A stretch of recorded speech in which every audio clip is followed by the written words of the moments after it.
नमस्कार। SPT news में आपका स्वागत है। पेश है 4 फरवरी बुधवार दोपहर 3:15 बजे राजस्थान के विभिन्न शहरों की 15 बड़ी खबरें। संसद के बजट सत्र में सरकार और विपक्ष के बीच जारी गतिरोध के बीच प्रधानमंत्री नरेंद्र मोदी आज यानी 4 फरवरी को शाम 5 बजे लोकसभा को संबोधित करेंगे। पीएम मोदी राष्ट्रपति के अभिभाषण पर धन्यवाद प्रस्ताव पर जवाब देंगे। सूत्रों के मुताबिक सरकार तय शेड्यूल के मुताबिक ही प्रधानमंत्री का जवाब दिलाने पर अड़ी है। इस बीच नेता प्रतिपक्ष राहुल गांधी को लगातार दूसरे दिन सदन में बोलने की अनुमति नहीं दी गई। हंगामे के बाद कांग्रेस और सीपीआई के 8 सांसदों को पूरे सत्र के लिए निलंबित कर दिया गया है, जिन पर भत्ते और संसदीय समितियों की बैठकों में शामिल होने पर भी रोक लगा दी गई है। अनिल धीरूभाई अंबानी समूह की कंपनियों से जुड़े मामले में सुप्रीम कोर्ट की पीठ ने आज अहम आदेश पारित किया। कोर्ट ने सीबीआई और ईडी को अनिल धीरूभाई अंबानी समूह की कंपनियों से जुड़े कथित बैंकिंग धोखाधड़ी मामले में निष्पक्ष और तटस्थ जांच करने का निर्देश दिया। मुख्य न्यायाधीश सूर्यकांत की अध्यक्षता वाली पीठ में न्यायमूर्ति जयमाला बागची और न्यायमूर्ति विपुल एम पंचोली शामिल थे। उन्होंने सीबीआई और ईडी से 4 सप्ताह के भीतर ताजा स्टेटस रिपोर्ट दाखिल करने को कहा। पीठ ने टिप्पणी की कि जांच शुरू करने में एजेंसियों को पहले ही समय लग चुका है। अदालत ने ईडी को निर्देश दिया कि वे वरिष्ठ अधिकारियों की एक विशेष जांच टीमें गठित कर एडीजीए और अन्य संबंधित पक्षों की जांच करे। पंजाब के फगवाड़ा लुधियाना रोड पर स्थित मान रिजोर्ट में शादी समारोह के उपलक्ष्य में आयोजित जागू कार्यक्रम के दौरान चोरी की बड़ी वारदात सामने आई है। कार्यक्रम में शामिल सूट बूट पहने 2 अज्ञात युवक सोने के आभूषण, विदेशी करेंसी और भारतीय नकदी से भरा बैग लेकर फरार हो गए। इस चोरी की घटना में पीड़ित परिवार को करीब 20 लाख रुपए का नुकसान हुआ। मामले की सूचना पुलिस को दे दी गई है और पुलिस ने मौके पर पहुंचकर जांच शुरू कर दी है। मेवाड़ क्षेत्र में खेतों में खड़ी अफीम की फसल नशेड़ी तोतों के निशाने पर है। रोजाना सैकड़ों की संख्या में तोते खेतों में खड़ी अफीम की फसल को भारी नुकसान पहुंचा रहे हैं। दरअसल खेत में अधिकांश तोतों को नशे की लत पड़ चुकी है और इसी के चलते किसानों के लाख उपाय करने के बावजूद फसलों पर तोते मंडराते हैं। यानी तोते रोजाना करीब 2 लाख रुपए कीमत वाली अफीम का फसल का नशा कर रहे हैं। किसानों की माने तो क्षेत्र में तोतों को अफीम के नशे की लत लग चुकी है। तोते खेतों में पहुंचकर डोडों को नुकसान पहुंचाते हैं। इससे फसल की गुणवत्ता पर बड़ा दुष्प्रभाव पड़ने पर किसानों को बड़े आर्थिक नुकसान का सामना करना पड़ सकता है। सड़क हादसों पर नियंत्रण और यातायात नियमों पर सख्ती से पालन करवाने के लिए जयपुर ट्रैफिक पुलिस ने विशेष अभियान शुरू किया है। इस अभियान के तहत कार की सनरूफ से रील बनाना या स्टंट करना भारी पड़ सकता है। ट्रैफिक पुलिस ने साफ किया है कि इस तरह की लापरवाही न केवल कानून का उल्लंघन है बल्कि जानलेवा भी साबित हो सकती है। जयपुर ट्रैफिक पुलिस ने अब तक 10 मामलों में वाहन चालकों के खिलाफ केस दर्ज किए हैं। यह कार्रवाई सीसीटीवी कैमरों में कैद फुटेज और अन्य इलेक्ट्रिक साक्ष्यों के आधार पर की गई है। पुलिस का कहना है कि सोशल मीडिया पर रील बनाने के चक्कर में लोग जानबूझकर नियम तोड़ रहे हैं। इससे सड़क दुर्घटनाओं का खतरा बढ़ रहा है। राजस्थान माध्यमिक शिक्षा बोर्ड ने वर्ष 2026 की मुख्य परीक्षाओं के लिए नियमित विद्यार्थियों के सत्रांक भरने की प्रक्रिया शुरू कर दी है। प्रदेश भर के स्कूलों को 3 फरवरी से बोर्ड की वेबसाइट पर सत्रांक ऑनलाइन अपलोड करने होंगे। बोर्ड सचिव के अनुसार उच्च माध्यमिक, माध्यमिक, वरिष्ठ उपाध्याय, प्रवेशिका और व्यावसायिक शिक्षा के विद्यार्थियों के सत्रांक 4 मार्च 2026 तक सामान्य प्रक्रिया के तहत भरे जा सकेंगे। बोर्ड ने सभी संस्था प्रधानों को हिदायत दी है कि अंतिम तिथि और सर्वर डाउन होने का इंतजार किए बिना समय रहते अंक अपलोड करें। खाटू श्याम जी के भक्तों के लिए फाल्गुन मास का सबसे बड़ा उत्सव दस्तक दे रहा है। राजस्थान के सीकर जिले में स्थित बाबा श्याम के दरबार में 21 फरवरी 2026 से वार्षिक लक्खी मेले का आगाज होने जा रहा है। प्रशासन और मंदिर कमेटी ने श्रद्धालुओं को भारी भीड़ को देखते हुए इस बार व्यवस्थाओं में कई बड़े बदलाव किए हैं।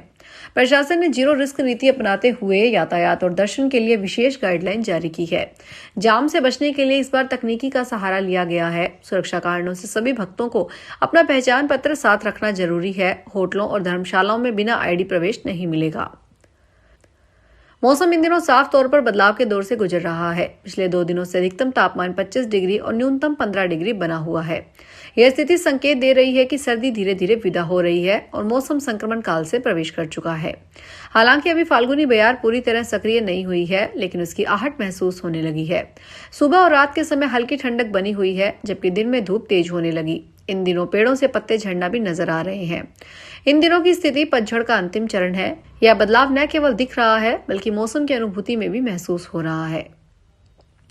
राजस्थान लोक सेवा आयोग की सीनियर टीचर भर्ती परीक्षा 2024 के विज्ञान विषय से जुड़ी बड़ी और हैरान करने वाली जानकारी सामने आई है।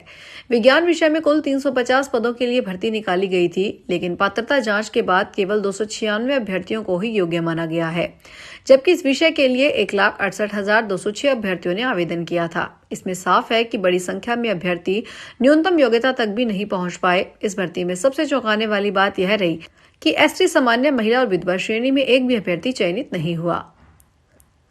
रेल नेटवर्क के विस्तार की दिशा में उदयपुर सिटी रेलवे स्टेशन एक और महत्वपूर्ण कदम उठाने जा रहा है। आने वाले दिनों में स्टेशन के ट्रैक नंबर 9 और 10 को उमरडा साइड से जोड़ा जाएगा। इस कार्य के पूर्ण होते ही स्टेशनों पर ट्रेनों के ठहराव और आवागमन में उल्लेखनीय सुविधा मिलेगी। रेलवे की ओर से इसका काम अंतिम चरण में तेजी से किया जा रहा है। इसी माह 15 से 20 फरवरी के बीच ब्लॉक किया जा सकता है। सिटी रेलवे स्टेशन पर वर्तमान में 5 प्लेटफॉर्म और 11 ट्रैक हैं, जिनमें से 2 ट्रैक पिट लाइन के रूप में उपयोग में है और एक अधूरा है। दौसा शहर को साफ सुथरा रखने के लिए अब फरवरी माह से नियमों की पालना सख्ती से की जाएगी। इसमें अगर कोई व्यक्ति खुले में नहाता मिल गया तो उस पर 100 रुपए का जुर्माना लगाया जाएगा।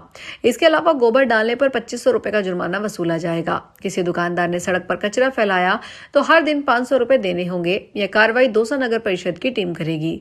नगरीय निकाय क्षेत्रों में ठोस अपशिष्ट प्रबंधन नियम 2016 का उल्लंघन करने पर दोषियों से जुर्माना राशि वसूलने के लिए उपविधियां बनाई गई है।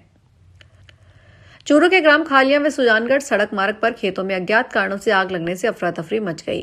फायरमैन मुकेश सुंडा ने बताया कि आग ने ढानी क्षेत्र में विकराल रूप धारण कर लिया, जिससे करीब 100 बीघा खेत इसकी चपेट में आ गए।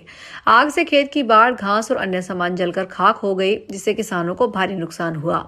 आग लगने के बाद दूर दूर तक धुएं का गुबार आसमान में छा गया। सूचना पर सुजानगढ़ और छापर नगरपालिका दमकलें मौके पर पहुंची। कोटा में नगर निगम की तरफ से डेयरी बूथों पर औचक निरीक्षण कर कार्रवाई की जा रही है। निगम टीम डेयरी उत्पाद के अलावा अन्य बेची जा रही सामग्री को जब्त कर रही है। निगम ने रिपोर्ट दर्ज करवाने की भी चेतावनी दी है, जिसके बाद कोटा में डेयरी बूथ संचालक निगम के विरोध में उतर आए हैं।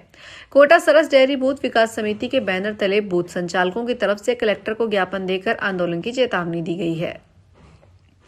अलवर जिले के किसान अक्सर मौसम की मार और जंगली जानवरों द्वारा फसलों को पहुंचाए जा रहे नुकसान से परेशान रहते हैं।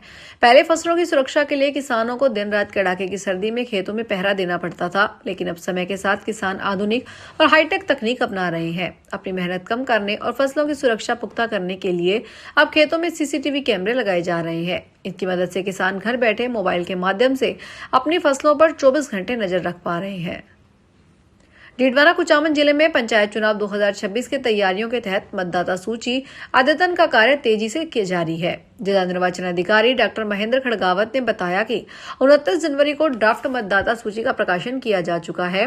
जिन नागरिकों का नाम इस ड्राफ्ट सूची में शामिल नहीं है या जिनकी प्रविष्टियों में कोई त्रुटि है, वे निर्धारित प्रक्रिया के तहत आवेदन कर सकते हैं। मतदाता सूची में नाम जुड़वाने, हटाने अथवा संशोधन के लिए आवेदन की अंतिम तिथि 7 फरवरी निर्धारित की गई है। फिलहाल इस बुलेटिन में इतना ही, फिर हाजिर होंगे बड़ी खबरों के साथ। अगर आप भी अपने आसपास की छोटी बड़ी और महत्वपूर्ण खबरों से अपडेट रहना चाहते हैं तो सब्सक्राइब कीजिए हमारे चैनल SPT न्यूज को और प्रेस कीजिए बेल आइकन पर।